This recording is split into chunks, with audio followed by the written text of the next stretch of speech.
A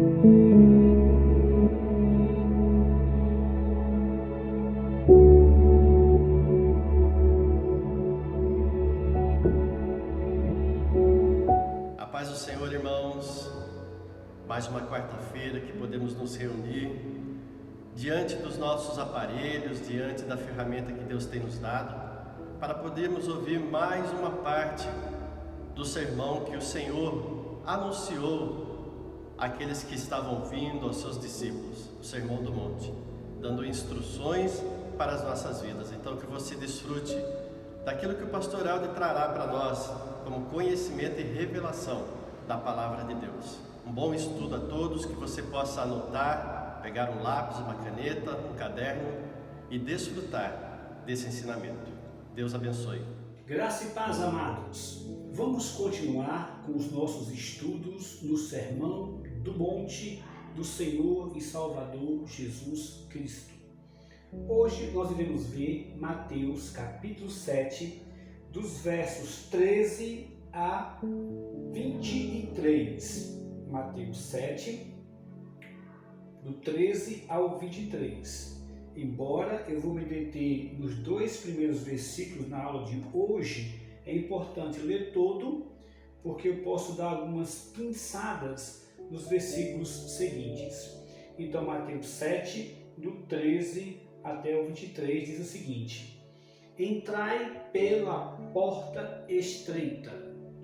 Larga é a porta e espaçoso o caminho que conduz para a perdição, e são muitos os que entram por ela. Porque estreita é a porta e apertado o caminho que conduz para a vida, e são poucos os que acertam com ela. Acautelai-vos dos falsos profetas, que se vos apresentam disfarçados em ovelhas, mas por dentro são lobos roubadores. Pelos seus frutos os conhecereis. Colhem-se porventura uvas dos espinheiros, ou figos dos abrolhos?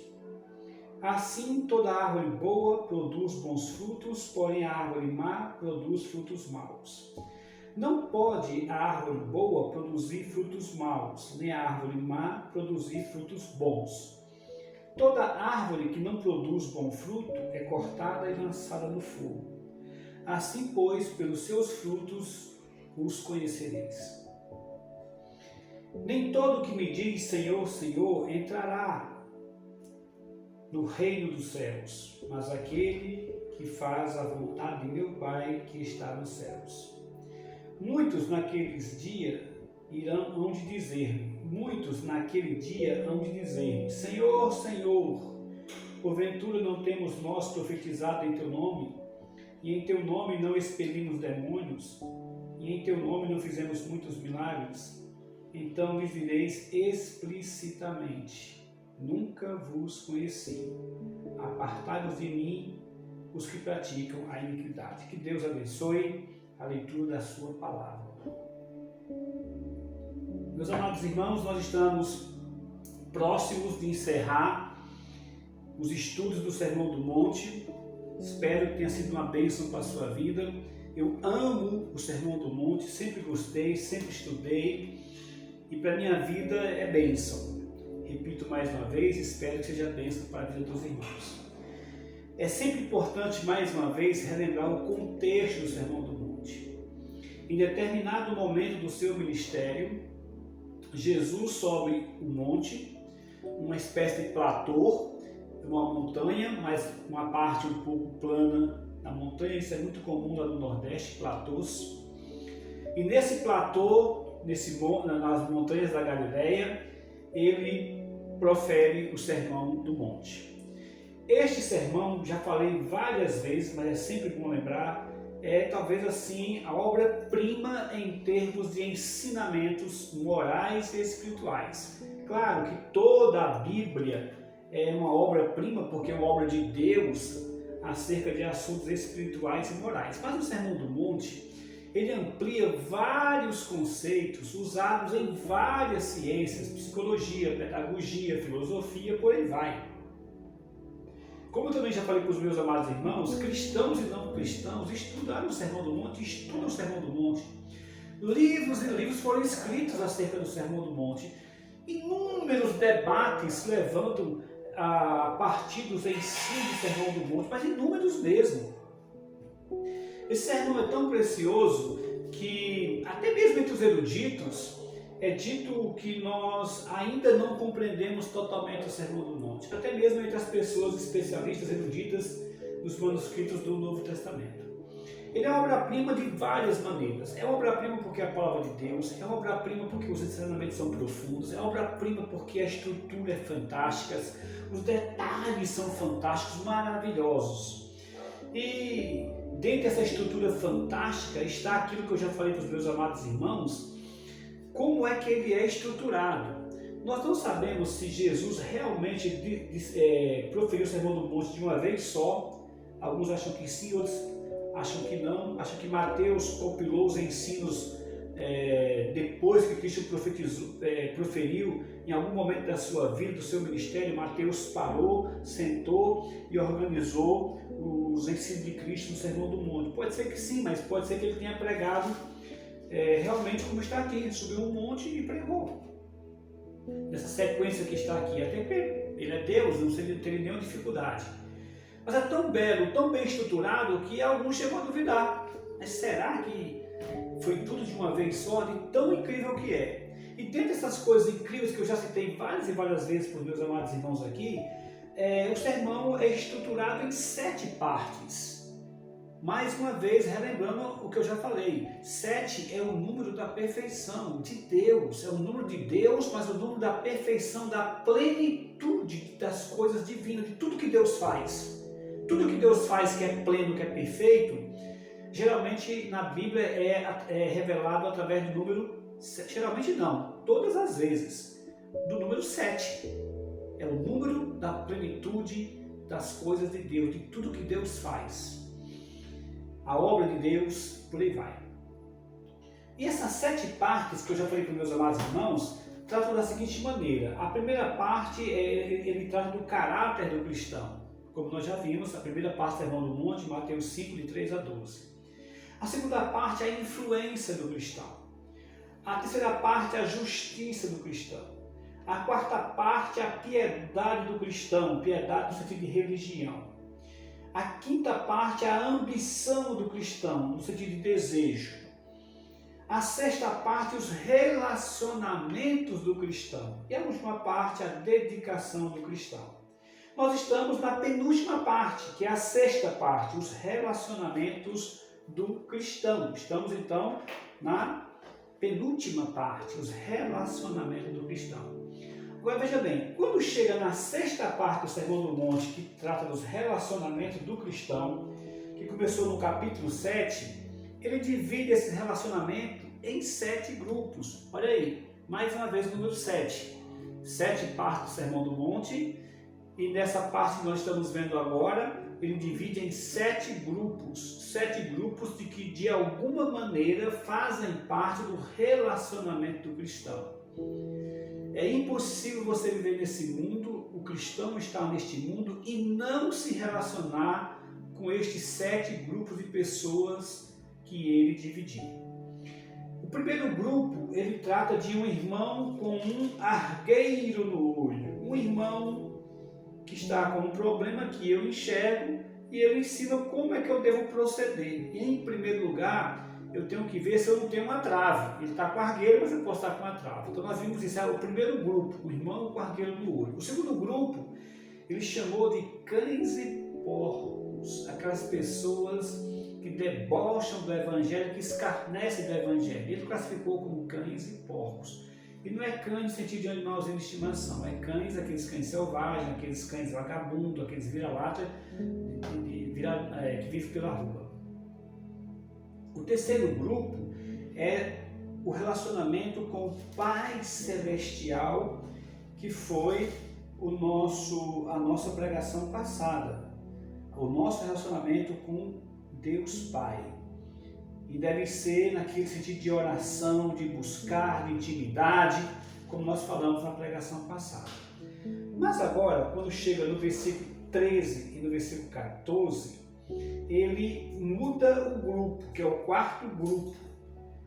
É o nosso relacionamento, vamos dizer assim, com os que estão caminhando neste mundo, com as pessoas que estão, de uma maneira geral, é com todos, mas nós podemos dizer com a sociedade que caminha, que peregrina neste mundo. Querendo ou não querendo, todo o ser humano está numa peregrinação, querendo ou não querendo, sabendo ou não sabendo, todos. E nesta peregrinação, nos versículos 13 e 14, ele vai tratar como deve ser o nosso relacionamento com estas pessoas, com a humanidade. Na realidade, o versículo 13 é como se fosse uma explicação do versículo 12. Se você olhar o versículo 12, que eu não li, mas eu vou ler agora, Mateus 7,12, tudo quanto, pois, quereis que os homens vos façam, assim fazei-o vós também a eles, porque esta é a lei e os profetas. Entrai pela porta estreita. Veja que se você ler o versículo 12 e entrar no 13, ele tem uma sintonia. E pela estrutura grega, dá a entender que no versículo 12 começa essa sentença do 13 e do 14. Tudo quanto, pois, na minha tradução, mas na língua grega seria, pois, como fosse assim, então, tudo, aí dá o ensinamento, tudo quanto quereis que os homens os façam, assim fazei-os também a eles, porque esta é os profetas. Aí ele dá uma aplicação. Não é uma aplicação, é uma ordem, né? Entrai pela porta estreita. Então o quarto grupo é com os homens, é com a humanidade que peregrina na terra, é com a sociedade, é com todos os homens que, sabendo ou não sabendo, de alguma maneira estão numa peregrinação. Só que nesta peregrinação, que é o que nós vamos estudar agora, há dois caminhos, há duas possibilidades, há dois finais para a peregrinação da humanidade. Então este é o quarto grupo que nós vamos ver agora. Depois ele vai tratar com os falsos profetas, depois ele vai tratar para com Jesus e aí encerra estes 7 exemplos. Mas hoje nós vamos ver o quarto grupo, que é para com a sociedade, para com todos os homens. Muito bem, ele começa dizendo o seguinte: entrai pela porta estreita. Muitos eruditos acreditam que o Sermão do Monte se encerrou aqui no versículo 11. A partir daqui do versículo 12 em diante, Jesus está agora aplicando tudo o que ele ensinou. Bom, diante de tudo isso que eu disse, tudo pois quanto vocês ouviram, depois que vocês ouviram tudo isso, algumas coisas você tem que fazer. Então alguns sugerem, eu particularmente acredito que ele concluiu o Sermão do Monte, a parte teórica, a doutrina, e agora vai para as aplicações, a parte prática e a conclusão. Ele vai dizer, olha, já que depois de tudo isso que eu ensinei, agora você não tem que fazer isso. E essa ideia de primeiro ensinar a doutrina e depois a aplicação, a prática, é muito comum no Novo Testamento, tanto em Jesus Cristo como nas epístolas. O apóstolo Paulo tem essa mesma característica. Ele explica, aí faz a aplicação. Pedro, ele explica, faz a aplicação. João, ele explica, faz a mesma coisa de Jesus. Então, depois desse longo ensino, desse longo sermão, ele começa então a fazer as aplicações e concluir o Sermão do Monte. Ele parte para a parte prática. Vocês têm que fazer isso agora. E é interessante que ele mostra então 2 caminhos, 2 portas. E se você prestar atenção, você vai lembrar que para trás ele sempre veio pregando como está pregando agora. Por exemplo, ele falou de 2 justiças, a do cristão e a dos escribas e fariseus. A nossa justiça tem que exceder dos escribas e fariseus. Ele mostrou dois tipos de devoção. A do cristão, em secreto, que seu pai em secreto vê, recompensa.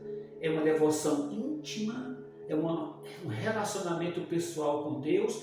E a outra devoção que é dos hipócritas, dos gentios hipócritas que tocam trombeta. Enquanto que a do cristão é no silêncio do seu quarto, né? Na intimidade do seu quarto. E já que fala de dois tesouros, tesouro na terra e tesouro do céu. Da terra perece, do céu nem ferrugem nem traça corrói. E já tinha falado dos dois senhores. Não se pode servir a dois senhores. Ou ama um e aborrece o outro. Mas amar os dois não consegue amar. Só se ama um. O amor é exclusivista. Agora ele lança um desafio. Há duas portas e há dois caminhos. Em outras palavras, para a humanidade peregrina nessa terra, não há muitas opções e escolhas. Só há duas opções. Só há duas escolhas. Quer queira, quer não queira. Sabe por quê, meus irmãos? Porque só existe duas possibilidades. A verdade e a mentira. Ou Deus ou o diabo. Ou salvação ou condenação. Ou perdão ou culpa. Ou céu ou inferno. Então Jesus já vem o tempo todo nos seus ensinos doutrinários falando sobre isso. Tua justiça, dois tipos de adoração, dois tesouros, dois senhores. Então ele vai concluir o Sermão do Monte e diz, olha, há dois caminhos e há duas portas para a humanidade. Não há outras opções, não há uma terceira, quarta, quinta, não, só há essas duas. Diante disso, ele lança um desafio. E o desafio que ele lança é um desafio de escolha. Interessante. E não tem como você fugir. Ninguém, não é só eu, não é só você, não é só os cristãos. Ninguém tem como fugir dessas duas escolhas. Se alguém não escolheu o céu, ele não pode dizer, eu não escolhi o céu, mas não escolhi o inferno. Não, escolheu sim. Porque se você não escolhe o céu, só há outro caminho, só há outra opção. Então, não tem como fugir disso aqui. É isso que Jesus Cristo nos ensinou. As opções de Deus para a humanidade, resumindo, então seria o seguinte: dois caminhos, um largo e outro estreito. Dois mestres, um falso e um verdadeiro. Dois apelos, palavras e atos. Por isso que eu fiz questão de ler o versículo 12 e ler o versículo inteiro, porque ele começa o versículo 12 dizendo: tudo, pois, quanto quereis que os homens vos façam, e se a atitude é ato, assim fazei-o vós também a eles. Isso é o cumprimento da lei e dos profetas, que vai ficar mais claro aqui mesmo no Evangelho de Mateus, quando Jesus lá na frente vai dizer que a lei e os profetas se resumem em amar a Deus sobre todas as coisas e ao próximo como a ti mesmo.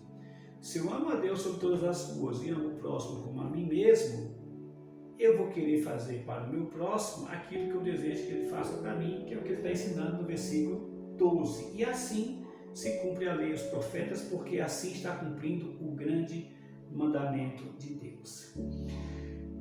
A natureza absoluta da escolha é assombrosamente contra a natureza humana. Isso foi uma frase que eu escrevi há algum tempo atrás, eu encontrei e coloquei aqui nesse estudo. É inacreditável que a natureza absoluta da escolha é assombrosamente contra a natureza humana. Muitos homens não vão dizer, eu não quero nem Deus, nem quero o diabo. Muitos homens, eu não quero nem escolher. Mas a verdade é que essa atitude já é algo da nossa natureza humana caída, que assombrosamente é contra o entendimento. Os seres humanos não entendem esses dois caminhos, essa escolha, não entendem essas duas possibilidades. Eles até querem criar outras possibilidades, como eu falei, mas outras possibilidades, outros caminhos, qualquer que seja, dá no mesmo lugar. Como diz o provérbio, são caminhos de morte. Há caminhos que para o homem são bons, mas no final são caminhos de morte. Porque a mentira tem várias caras, vários caminhos, várias possibilidades. A mentira abarca tudo. Mas a verdade, ela é única. A questão é que a verdade que é única leva a um único lugar. E a mentira que tem várias caras que são variadas também leva a um único lugar, embora a humanidade não entenda e não enxergue, porque é contra a sua natureza, mas leva a um único lugar. O caminho do budismo, o caminho do espiritismo, o caminho do catolicismo, o caminho do marxismo, o caminho do ateísmo, o caminho do confucionismo, o caminho do zoroastricismo, do behaviorismo, o caminho do hedonismo e todos os ismos que você puder imaginar acabam no mesmo lugar. Porque, embora a mentira seja variada, o destino é único só. Colocado isso, nós podemos avançar um pouquinho mais. Qual é, então, na prática, o ensino do Senhor e Salvador Jesus Cristo? Preste atenção. Ele diz: entrai pela porta estreita, larga é a porta e espaçoso o caminho que conduz para a perdição, e são muitos que entram por ela. Porque estreita é a porta e apertado o caminho que conduz para a vida, e são poucos os que acertam com ela. Os dois caminhos. Lembra que eu falei para você que o Sermão do Monte, tudo que Jesus ensinou no Sermão do Monte já estava revelado no Antigo Testamento. Muitos deturparam os ensinos, mas esse é problema dos homens. O que Cristo está falando aqui já estava revelado no Antigo Testamento. Ora, esses dois caminhos aqui está revelado, por exemplo, no Salmo 1. O Salmo 1 trata exatamente desses dois caminhos. Bem-aventurado o homem que não anda no caminho dos ímpios, no conselho dos ímpios, não se detém no caminho dos pecadores, não se assenta na roda dos escarnecedores. Antes o seu prazer está firmado na lei do Senhor, e na sua lei medita de dia e de noite. Ele é como árvore plantada junto aos ribeiros de águas, que no seu devido tempo dá o seu fruto, cujas folhas não murcham. O que o Salmo 1 trata? Dos dois caminhos.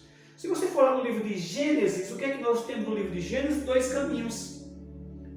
Adão tinha o caminho de Deus e somente o caminho de Deus. Quando ele mente, quando ele desobedece, quando ele peca, quando ele cai, o que foi que ele trouxe para a terra? Outro caminho. O caminho de Deus e o caminho do diabo.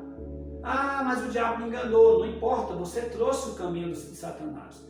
Então, o que Cristo está dizendo aqui sobre os dois caminhos está extremamente revelado no Antigo Testamento. Eu falei de, por exemplo, Caim e Abel, Esaú e Jacó, e são muitos e muitos exemplos, Saul e Davi.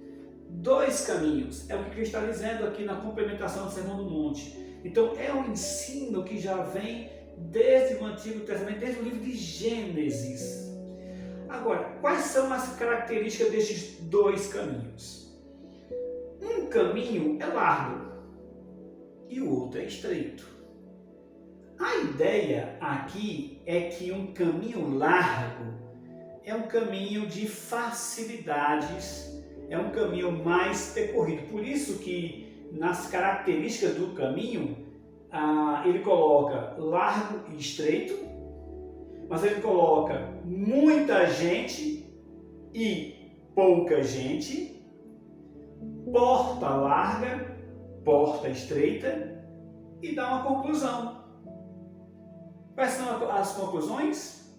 perdição eterna ou vida eterna. Repito, as características dos caminhos, largo e estreito. Muita gente, pouca gente.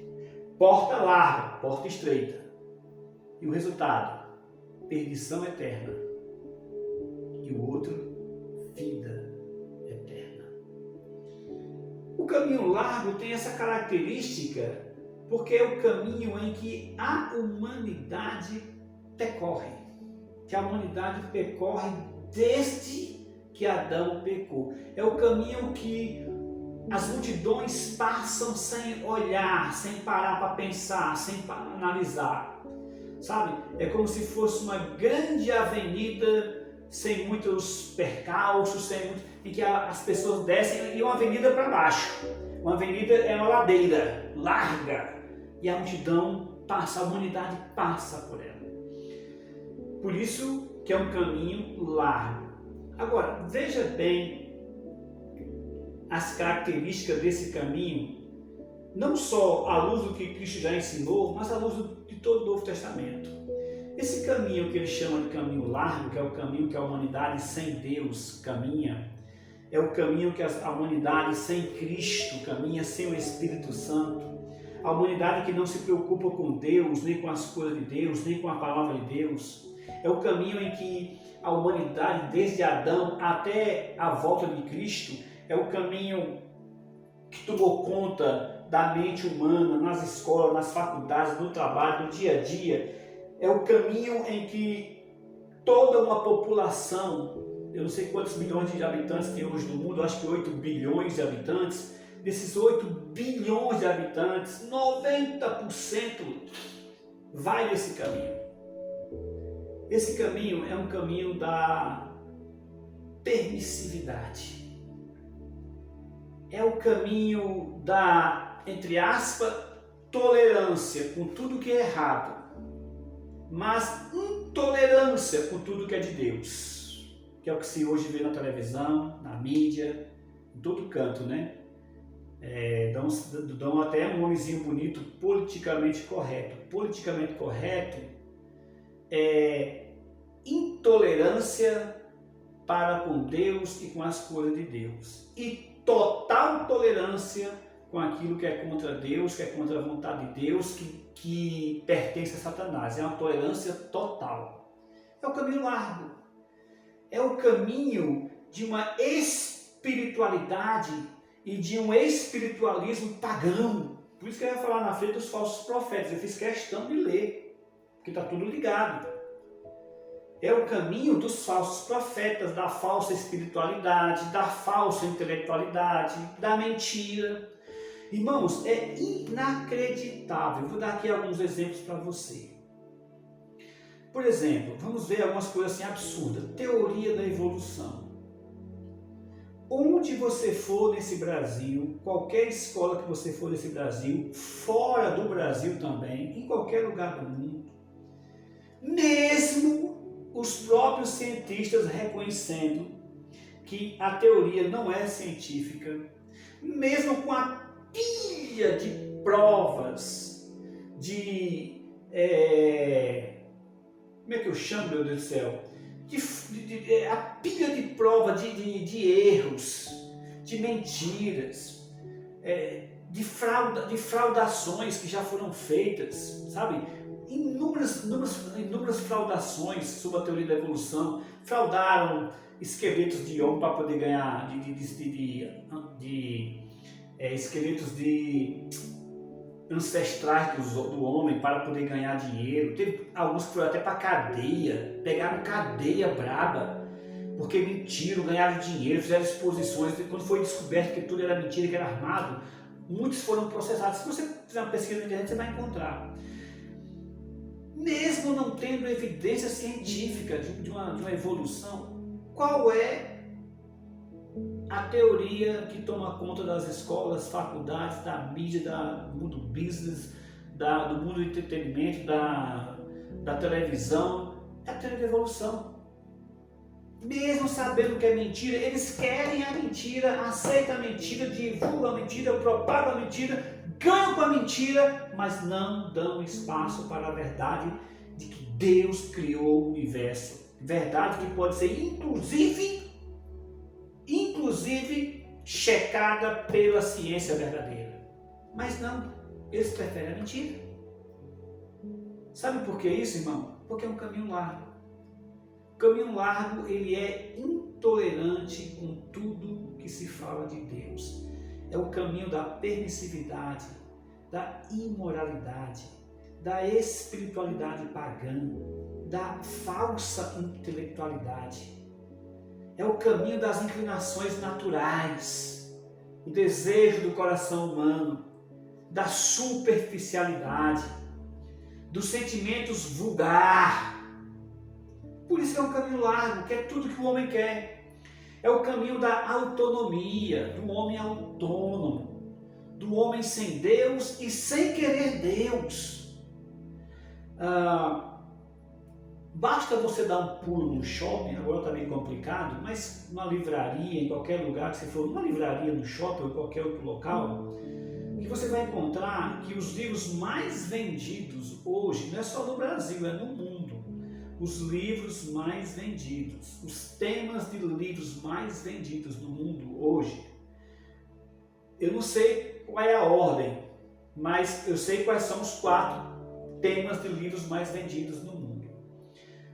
Primeiro lugar, autoajuda, disparado.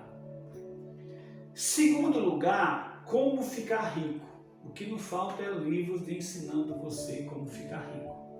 Eu até acho que esse pessoal não está sabendo ler direito, tem alguma coisa errada, porque tanto de livro que vende, e quanto mais livro vende, mais o povo fica pobre, tem alguma coisa errada, viu?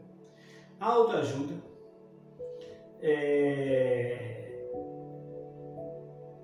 Eu chamo de economia, né? Livros de progresso, de riqueza, né? Vamos chamar assim. O terceiro, esoterismo, são os livros que mais vendem, no Brasil principalmente, é um dos livros da área que mais vende, é livros esotéricos, certo? E o quarto lugar, livros de conotações sexuais. É o que se vende hoje nas livrarias. Teve uma época no mundo ocidental que os livros que mais se vendiam eram os livros acerca da Bíblia e de Deus. Hoje são esses: autoajuda, prosperidade,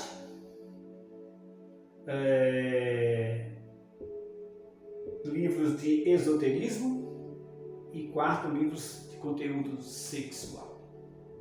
É o caminho largo. O caminho que a multidão... Quer ver outro exemplo? Se você abrir o seu celular em qualquer portal, aí você vai encontrar lá as manchetes. Ludmila foi vista com sua esposa aos beijos não sei aonde. Fulano de tal vai à praia, exibe corpão, posta na internet e viraliza. Cicrano pousou com o seu ex uma foto não sei aonde. Se você for ver as manchetes desses portais, até de jornais, você fica sem acreditar. Parece que a humanidade está com a cabeça virada para a terra, que nem avestruz, enfiou a cabeça nesta terra, neste mundo. Não tem nada de espiritual, não tem nada de Deus, não tem nada de Jesus. Se tiver para debochar ou para questionar o cristianismo, mas não tem. São reportagens, são tão vulgares, é coisa tão vulgar que você fica. Big Brother Brasil, Fiuk diz que o homem tem que ser mais feminino. E assim vai, é assim caminha a humanidade. Sabe? Sem nenhuma esperança, sem nada relevante. É tanta coisa fútil, é tanta coisa lixo moral e espiritual que você fica admirado. Mas assim é o caminho largo. É o caminho da permissividade, da imoralidade, da espiritualidade pagã, da falsa intelectualidade, das inclinações naturais, do desejo do coração humano, dos sentimentos vulgares. Só que esse caminho tem um fim. Todo caminho tem um fim. Todo caminho chega em algum lugar. Agora, ele fala do caminho estreito. E ele diz assim, ele ainda dá uma ordem: entrai pela porta estreita. Porque estreita é a porta e apertado o caminho que conduz para a vida, e são poucos os que acertam com ela. O caminho estreito é um caminho claramente demarcado. Os limites se encontram na palavra de Deus. É um caminho estreito, mas é um caminho demarcado. Você não pode ir muito para a esquerda, nem pode ir muito para a direita. Você tem que estar nesse caminho, Ele tem um limite, esse caminho. E o limite é a palavra de Deus.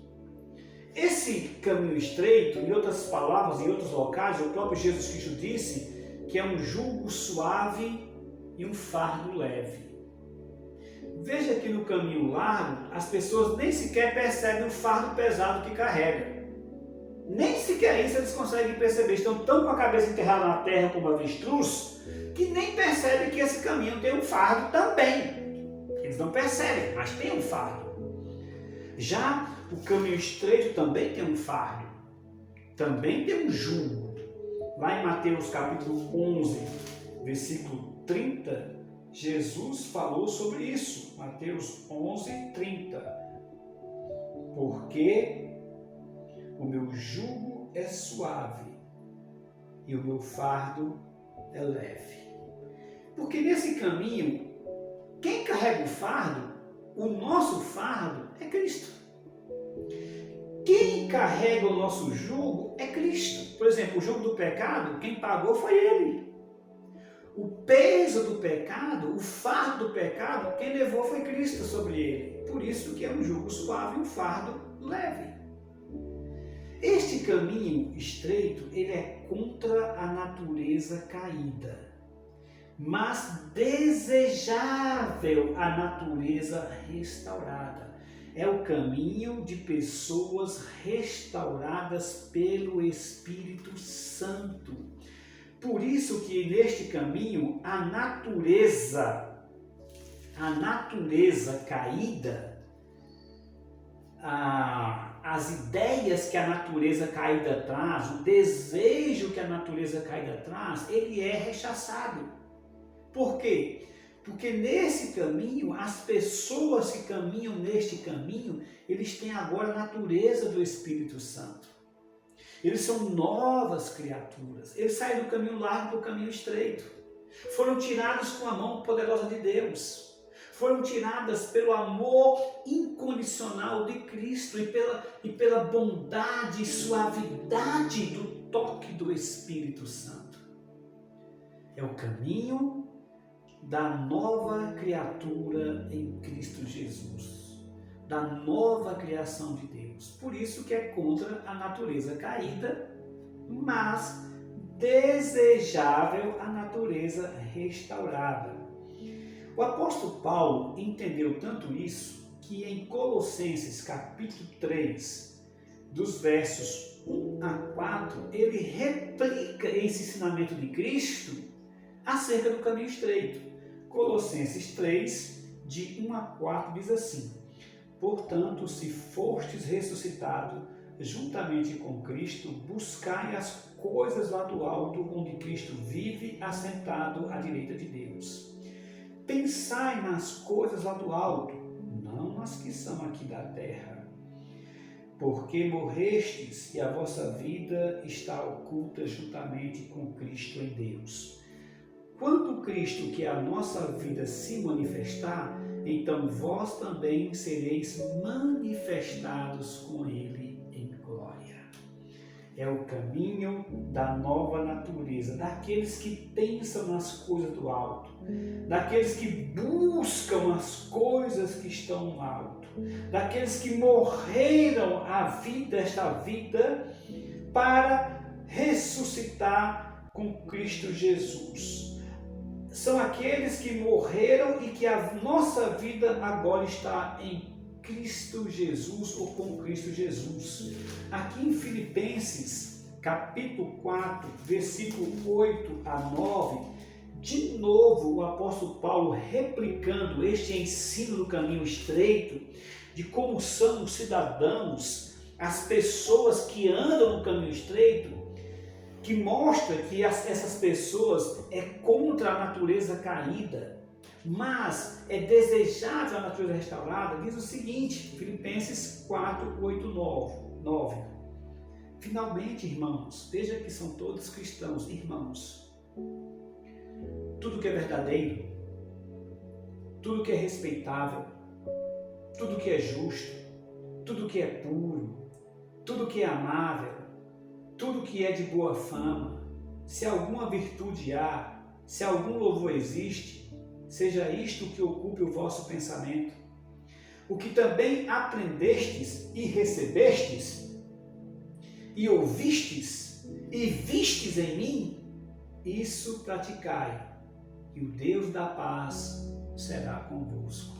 Está aqui um resumo de como é a intelectualidade, o desejo, a atitude das pessoas que andam nesse caminho estreito.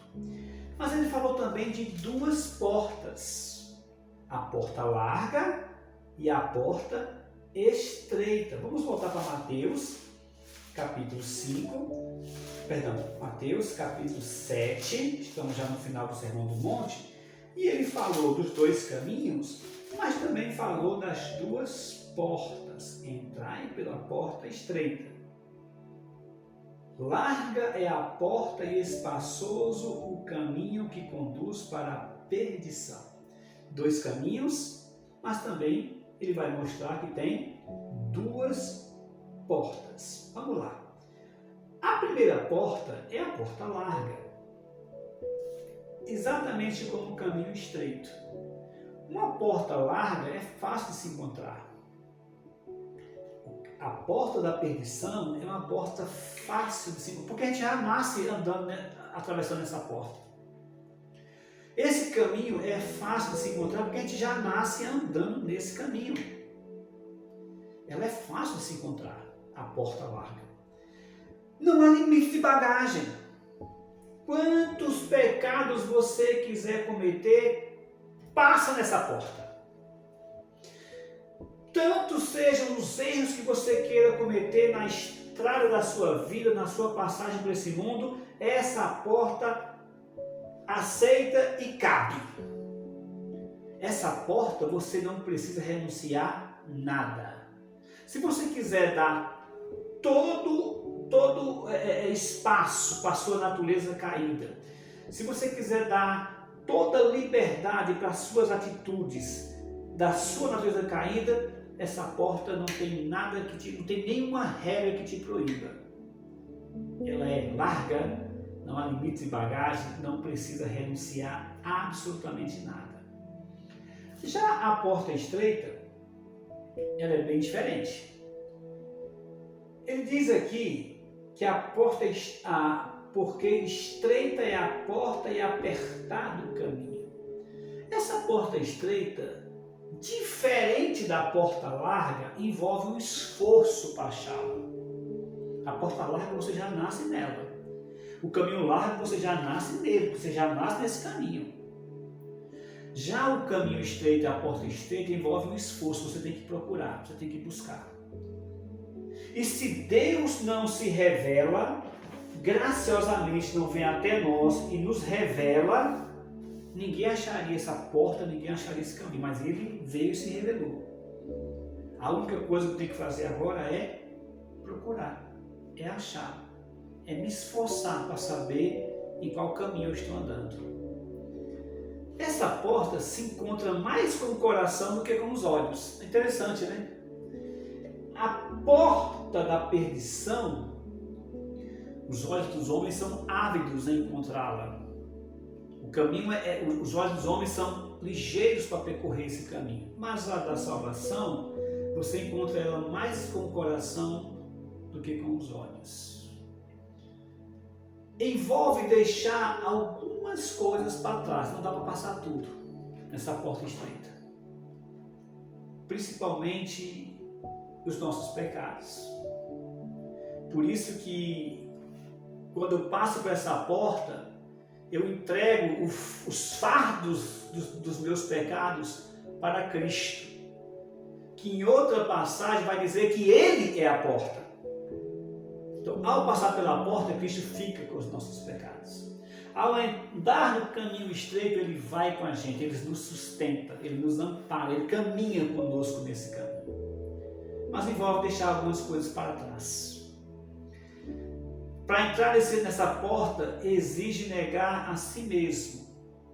Eu não posso entrar nessa porta, como eu falei, como a do caminho largo, que é cheio de autoajuda, que é cheio do homem autônomo, o homem dono de si. Não dá para entrar nessa porta assim.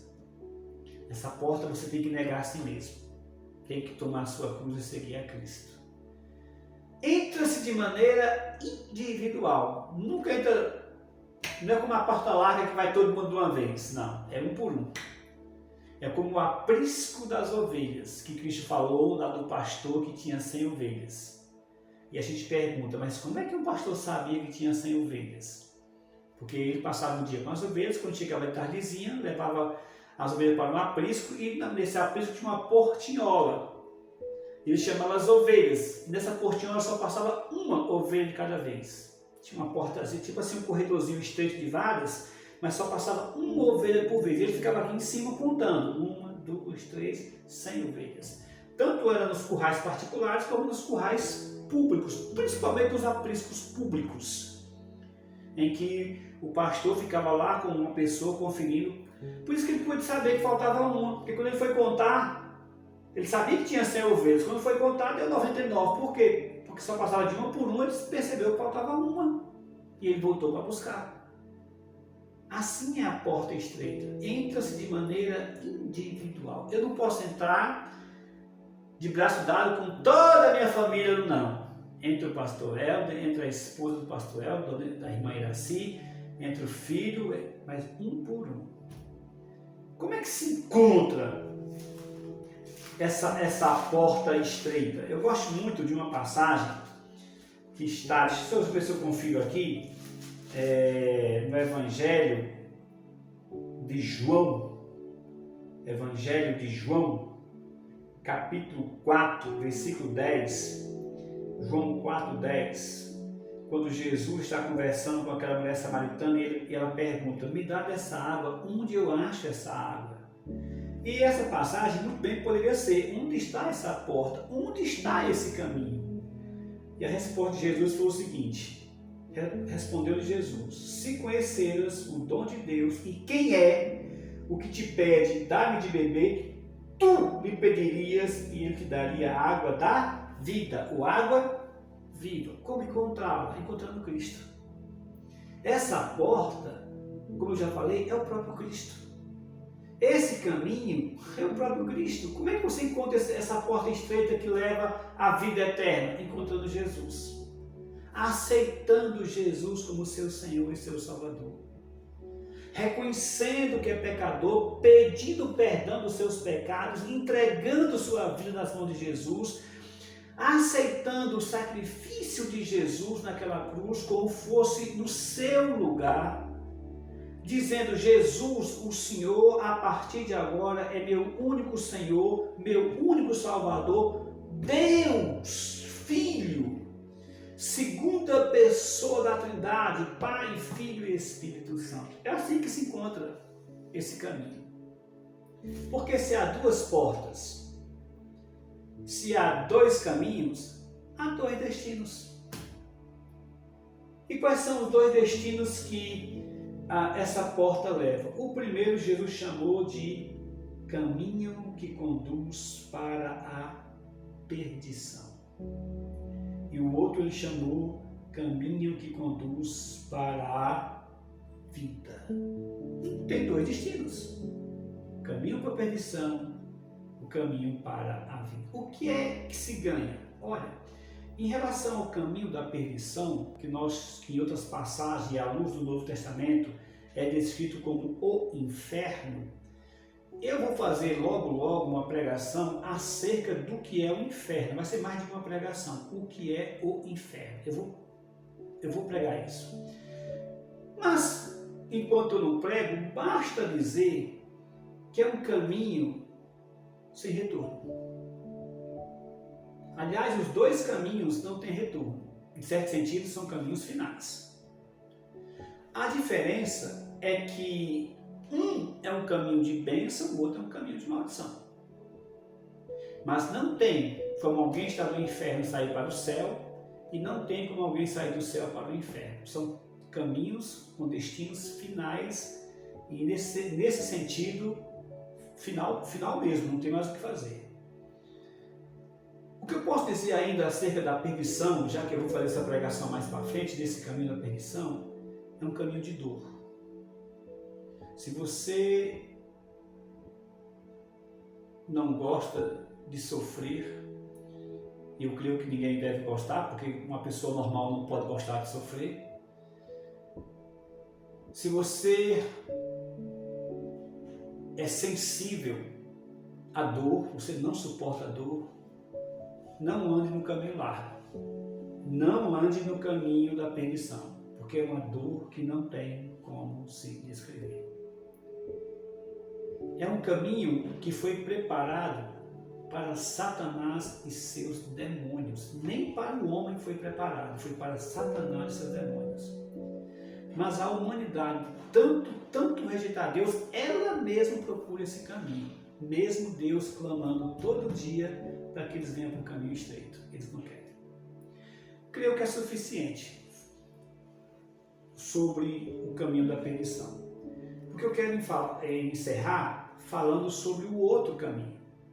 Caminho da vida eterna. Como eu vou pregar sobre o inferno logo mais daqui a algumas semanas, então é suficiente o final desse caminho, desse estudo. Mas eu quero encerrar com o caminho da vida eterna.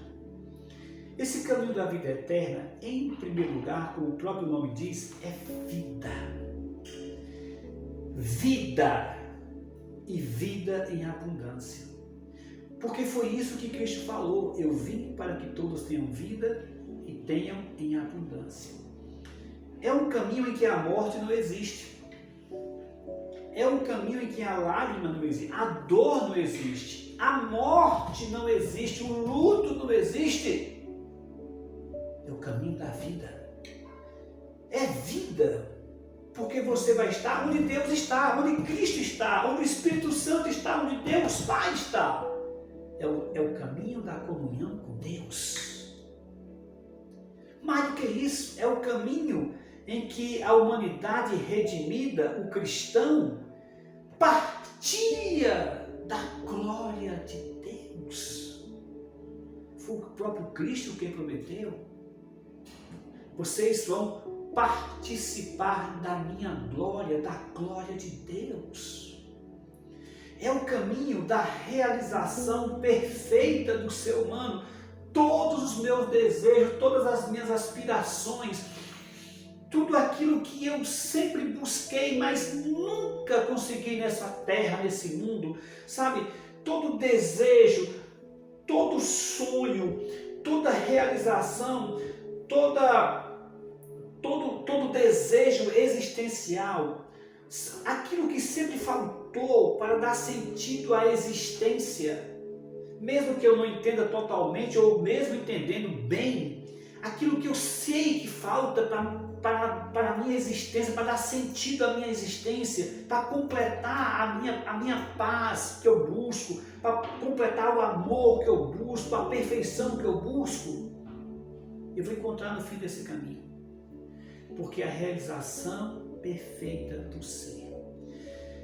Hoje não se trata mais desses assuntos, mas até recentemente, e ainda se fala, primeiro dos círculos cristãos, filosóficos, de conhecimento mais elevado, ainda se trata que o maior problema do homem é o chamado vazio existencial. Por mais que a gente busque se realizar nesta vida, e mesmo conseguindo se realizando, ainda falta alguma coisa. Você pode ter o casamento mais feliz do mundo, mas você ainda sabe que poderia ser mais feliz. Talvez falte muito ainda para ser feliz, mesmo você tendo o melhor casamento. Você pode ter amado profundamente, até mesmo o próprio Deus, mas você sempre sente que poderia ter amado mais. Você pode ter amado uma pessoa profundamente, mas você sempre acha que poderia, você sente que poderia ter amado mais. Você pode ter feito muito bem a este mundo, a esta humanidade. Você foi uma bênção para essa humanidade. Mas você sempre sente que poderia ter sido mais. Você falou coisas belíssimas neste mundo, mas você sempre sente que poderia ter falado mais. Sabe o que é isso, meus irmãos? É o chamado vazio existencial. Por melhor que... Eu estou falando dos bons, do melhor. Não estou falando dos que não têm Deus, dos que são do mundo. Estou falando de nós que temos Cristo. Nós ainda sentimos que nesse mundo nós não alcançamos toda a potencialidade da nossa existência. Mesmo em tudo isso de bom. Sempre falta. Porque o homem ele tem um vazio, como dizia Santo Agostinho, do tamanho de Deus. Só quando você coloca Deus é que esse vazio é preenchido. E ele só é definitivamente terminado no final desse caminho. Porque mesmo com Cristo, mesmo com Deus na nossa vida, nós estamos vivendo um mundo de pecado, um mundo caído, um mundo condenado. Por isso nós não conseguimos a realização perfeita do nosso ser. Nós não conseguimos preencher totalmente, realizar totalmente, fechar totalmente esse vazio espiritual. Sempre vai faltar. Mas no final desse caminho, ao passar por essa porta estreita, e no final desse caminho estreito, você e todo cristão vai sentir a realização perfeita do ser, a realização perfeita da nossa existência, porque não vai faltar mais nada. Não vai faltar mais nada. Nós vamos estar perfeitos, completos. Onde? No final desse caminho. O caminho da vida e da vida em abundância. Que Deus nos abençoe. Que bom, irmãos, que pudemos ouvir a voz de Deus falando conosco. Que isso não fique somente como a palavra de Deus nos diz, como ouvintes, mas que nós sejamos praticantes desses ensinamentos e possamos, em todo o tempo, anunciar a palavra do Senhor.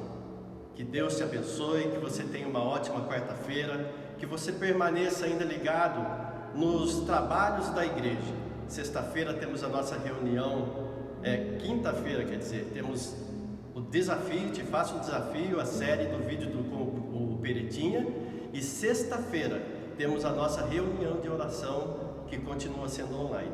Deus abençoe, um ótimo final de semana a todos.